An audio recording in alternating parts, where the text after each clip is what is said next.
Moin, ich bin Lisa von ePlattLove und hier lernen wir zusammen Plattdeutsch. Heute geht es um den kleinen Klönsnack über das Wetter, also über das Wetter. Heute zum Teil der Winter.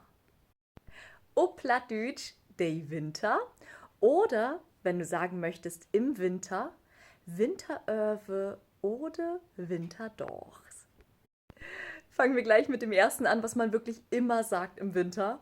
Das ist bannig Kohlbuden. Also, oh, das ist richtig kalt draußen.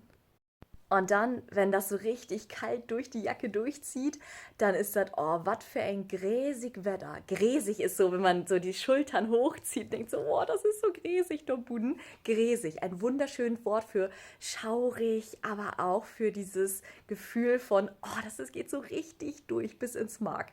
Gräsig.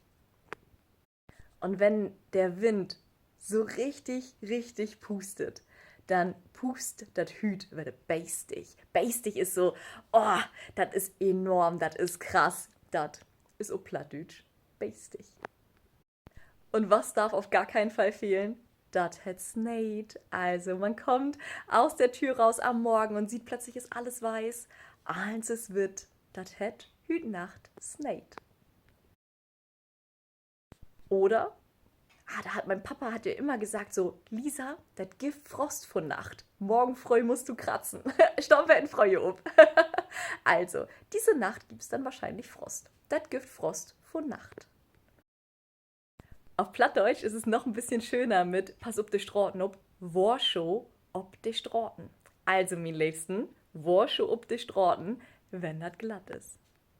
Und natürlich, da muss man ja auch jemals wieder sagen, denn ich glaube, viele von uns lebt auch so richtig schön knackig coole Winter mit richtig schön Schnee. Also, was für ein wundervoll Winterwetter.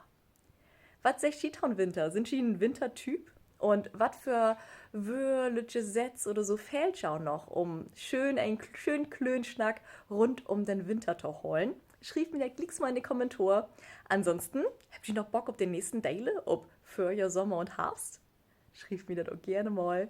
Mag das gaut und denkt doch an, schnackt platt.